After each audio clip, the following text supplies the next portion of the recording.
ನಮಸ್ಕಾರ ಸ್ನೇಹಿತರೆ. ಇದು ಬಂದ್ಬಿಟ್ಟು ಚಿತ್ರದುರ್ಗ ಡಿಸ್ಟಿಕ್ಕು ಹೊಸದುರ್ಗ ತಾಲೂಕು ತೊರೆ ಆಲ್ಗಟ್ಟ ಅಂತ ಗ್ರಾಮ.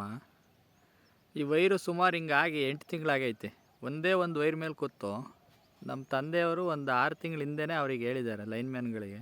ಎಷ್ಟು ಬೇಜವಾಬ್ದಾರಿ ಅಂದರೆ ಅವರಿಗೆ ಇದನ್ನು ಒಂದು ವೈರ್ನ ನುಲಿಯೋಕ್ಕಾಗಿಲ್ಲ. ಅವರಿಗೆ ಒಂದೇ ಒಂದು ಸಿಂಗಲ್ ಎಳೆ ಮೇಲೆ ಕೂತೈತೆ.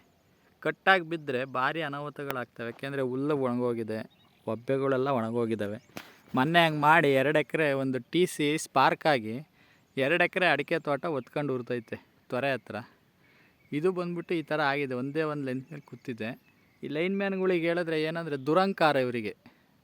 ಮೊನ್ನೆ ಒಬ್ಬನಿಗೆ ಹೇಳಿದ್ರೆ ಮಂಜುನಾಥ ಅಂತ ಇದ್ದಾನೆ ಲೈನ್ಮ್ಯಾನ್, ಅವನಿಗೆ ಹೇಳಿದ್ರೆ ಲೈನಿಂಗೆ ಸಿಂಗಲ್ ವೈರ್ ಮೇಲೆ ಕೂತಿದೆ, ನಮ್ಮ ತಂದೆಯವ್ರು 6 ತಿಂಗಳಿಂದ ಹೇಳ್ತವ್ರೆ ಇದನ್ನು ರೆಡಿ ಮಾಡಬೇಕು ಅಂತ ಅವ್ರಿಗೆ ಹೇಳಿದ್ರೆ ದುರಂಕಾರದ ಮಾತುಗಳು. ಕಟ್ಟಾಗಿ ಬೀಳಲಿ ಆಮೇಲೆ ಹಾಕ್ತೀನಿ, ಕಟ್ಟಾಗಿ ಬಿದ್ದು ಏನಾರು ಅನಾಹುತ ಆದಮೇಲೆ ಇವ್ರ ಅಪ್ಪ ಕಟ್ಕೊಡ್ತಾನೆ ಅದರ ಅನಾಹುತದ. ಈ ಅಧಿಕಾರಿಗಳಿಗೆಲ್ಲ ಈ ಹೆಂಗಾಗಿದೆ ಅಂದರೆ ಇವನು AEE ಫೋನ್ ಮಾಡಿ ಹೇಳಾಯಿತು ಅನಿಲ್ ಕುಮಾರ್ ಅನ್ನೋರಿಗೆ. ಹೇಳಿ ಸುಮಾರು ಒಂದು 15ರಿಂದ 20 ದಿನದ ಮೇಲಾಯಿತು ಮಾಡಿಸ್ಕೊಡ್ತೀನಿ ಅಂತೇಳಿ. ಇವತ್ತಿನವರೆಗೂ ಬಂದು ಮಾಡಿಸಿಲ್ಲ. ಇವರಿಗೆಲ್ಲ ಹೆಂಗೆ ಅಂದರೆ ಸಂಬಳ ಬರ್ತೈತೆ, ಸಂಬಳದ ಜೊತೆ ಗಿಂಬಳನೂ ಚೆನ್ನಾಗಿ ಸಿಗ್ತೈತೆ. ಆಮೇಲೆ ಯಾರು ಹೇಳೋರಿಲ್ಲ ಕೇಳೋರಿಲ್ಲ. ಮೇಯ್ನು ಹೊಸದುರ್ಗ ತಾಲೂಕಲ್ಲಿ ಯಾವುದೇ ಅಧಿಕಾರಿಗಳ್ನ PWD ಅವರು ಹಾಗೆ ಅವರು ಹಂಗೆ ಫೋನ್ ಎತ್ತಲ್ಲ.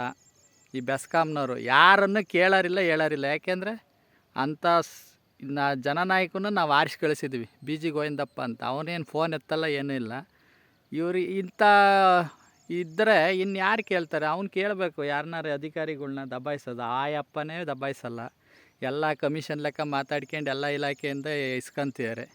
ಹಂಗಾಗಿ ಎಲ್ಲರೂ ಅವ್ರಿಗೆ ಇಷ್ಟ ಬಂದಂಗೆ ಒಂಥರ ಅತ್ತೆ ಮನೆ ಆಗಿದೆ ಇದು ಹೊಸದುರ್ಗ ತಾಲೂಕು. ಎಲ್ಲ ಅಧಿಕಾರಿಗಳು ಎಲ್ಲ ಕಚೇರಿಗಳಲ್ಲೂ ಇದೇ ಥರನೇ ಮಾಡ್ತಾಯಿರೋದು ಕೆಲಸನ.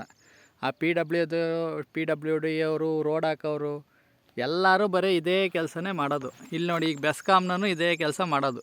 ದುರಂಕಾರದ ಮಾತುಗಳು ಆಡ್ತಾನೆ ಅವನು. ಮಂಜುನಾಥ ಅಂತ ಲೈನ್ಮ್ಯಾನ್ ಇದ್ದಾನೆ. ಮೊನ್ನೆ ಅವನಿಗೆ ಚೆನ್ನಾಗಿ ವಾಂಚ್ ಕಳಿಸಿದ್ದೀನಿ. ಇದನ್ನಿನ್ನೂ ಎಷ್ಟು ದಿನಕ್ಕೆ ಮಾಡ್ತಾನೋ ಗೊತ್ತಿಲ್ಲ. ಇವನು AEE ಇದ್ದಾನಲ್ಲ, ಎಷ್ಟು ದಿನಕ್ಕೆ ಮಾಡ್ತಾನೋ ಗೊತ್ತಿಲ್ಲ. ಅನಿಲ್ ಕುಮಾರ್ ಅನ್ನೋನು ನಿಜವಾಗ್ಲೂ ಮುಂಚೆ ಇದ್ದರು ನಿರಂಜನ್ ಮೂರ್ತಿ ಅಂತ. ಅವ್ರನ್ನ ನಿಜವಾಗ್ಲೂ ನೆನೆಸ್ಕೋಬೇಕು. ಯಾಕೆಂದರೆ ಒಳ್ಳೆ ಅಧಿಕಾರಿ, ಏನೇ ಪ್ರಾಬ್ಲಮ್ ಆಗಲಿ ಕ್ಲಿಯರ್ ಮಾಡಿಕೊಡೋರು, ರೈತರು ಕಷ್ಟಕ್ಕೆ ಸ್ಪಂದಿಸೋರು. ಇವನು ಯಾರೋ ಬಂದಿದ್ದಾನೆ, ಇವನೇನು ಮುದ್ದೆ ಸಂಕಪ್ಪ. ಚೆನ್ನಾಗಿ ಸ್ಯಾಲ್ರಿ ಬಂತ ಅವನಿಗೆ, ಸ್ಯಾಲ್ರಿ ಇಸ್ಕೊಂತಾನೆ, ಗಿಂಬಳ ಏನೇನು ಮಾಡ್ಕೋಬೇಕೋ ಮಾಡ್ಕೊತಾರೆ, ಆರಾಮಾಗಿರ್ತಾರೆ. ಇದನ್ನು ನೋಡಿ ಇನ್ನೂ ಕ್ಲಿಯರ್ ಮಾಡಿಲ್ಲ. 20 ದಿನ ಆಯ್ತು. ಹೋಗ್ತೀನಿ, ನಾಳೆ ಇಲ್ಲ ನಾಡಿದ್ದು ಹೋಗ್ತೀನಿ ಆಫೀಸಿಗೆ. ಕಪಾಳ ಕೊಡೋದು ಕೇಳಬೇಕು ಇವ್ರನ್ನ, ಹಂಗಾರೆ ಇವ್ರು ಕೆಲಸ ಮಾಡೋದು. ಯಾಕೆಂದರೆ ಇಲ್ಲಿಗೆ ಏನಾರ ಈ ವೈರ್ ಕಟ್ಟಾಗಿ ಬಿದ್ದರೆ ಏನು ಮಾಡಬೇಕು ಅಂದರೆ ಈ ಥರ ಕಂಪ್ಲೇಂಟ್ ಮಾಡಿರ್ತೀವಲ್ಲ, ಅದರಿಂದ ಆಗ ಅನಾಹುತಗಳನ್ನೆಲ್ಲವ ಈ AEE ಮತ್ತು ಲೈನ್ಮ್ಯಾನ್ಗಳು ಕಟ್ಕೊಡಂಗೆ ಮಾಡಬೇಕು ಸರ್ಕಾರ. ಆವಾಗಲೇ ಇವ್ರು ಕರೆಕ್ಟಾಗಿ ಕೆಲಸ ಮಾಡೋದು. ಯಾಕೆಂದರೆ ಇವ್ರಿಗೆ ಟಾರ್ಗೆಟ್ ಇಲ್ಲ, ಏನೂ ಇಲ್ಲ, ಅತ್ತೆ ಮನೆ ಆಗಿದೆ ಇದೆಲ್ಲವ. ಹಂಗಾಗಿ ಅಧಿಕಾರಿಗಳಿಗೆ ಹೇಳಿದ್ದೀನಿ, ಈಗ ಹೋಗ್ತೀನಿ, ಇದನ್ನು ಕ್ಲಿಯರ್ ಮಾಡಿ ಕೊಡಲಿಲ್ಲ ಅಂದರೆ ಅವರಿಗೆ ಸೂಕ್ತ ಕ್ರಮ ಕೈಗೊಳ್ಳಬೇಕು. ಈ AEE ಮೇಯ್ನ್ ಏನು ಅಂದರೆ MLA ಸ್ವಲ್ಪ ಎಲ್ಲ ಅಧಿಕಾರಿಗಳ ಬಗ್ಗೆ ಕೇಳಬೇಕು. ಏನು ಕೇಳಲ್ಲ. ಆ ರಾಗಿ ತಗೊಳ್ಳೋದ ಜಾಗದಲ್ಲೂ ಹಂಗೆ ಆಗಿದೆ.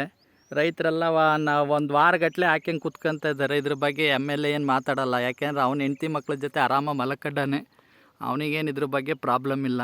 ಹಂಗಾಗಿ ಏನಾಗಿದೆ ಅಂದರೆ ಈ ಯಾವುದೇ ತಾಲೂಕಾಗಲಿ ಅಲ್ಲಿ MLA ಆಗಲಿ ಶಾಸಕರಾಗಲಿ ಅವ್ರು ಕರೆಕ್ಟಾಗಿರಬೇಕು. ಈಗ ಶಿವಲಿಂಗೇಗೌಡರು ಅದೇ ಪಕ್ಷದವರೇ, ಕಾಂಗ್ರೆಸ್ ಪಕ್ಷದವರೇ, ಸ್ವಲ್ಪ ರೈತರ ಕಷ್ಟಕ್ಕೆ ಸ್ಪಂದಿಸ್ತಾರೆ. ಇವನ್ನೆಲ್ಲ ಮಾತಾಡ್ತಾರೆ, ಇವನ್ನೆಲ್ಲ ಸಾಲ್ವ್ ಮಾಡ್ತಾರೆ. ಇವನು ಏನೂ ಇಲ್ಲ, ಅಲ್ಲೇ ವಯಸ್ಸಾಗಿದೆ, ಇವಾಗಲೂ 1 ದಿನನೇ 2 ದಿನ ಅನ್ನಂಗಿದ್ದಾನೆ. ಏನು ಕೆಲಸನೂ ಮಾಡಲ್ಲ, ಫೋನ್ ಎತ್ತಲ್ಲ, ಏನೂ ಇಲ್ಲ. ಈ ಅಧಿಕಾರಿಗಳಿಗೆ ಒಂಥರ ಹಬ್ಬ ಆಗಿದೆ. ಇದನ್ನು ದಯವಿಟ್ಟು ಕ್ಲಿಯರ್ ಮಾಡಿ ಕೊಡಬೇಕು ಅಂತ ಕೇಳ್ಕೊತೀನಿ.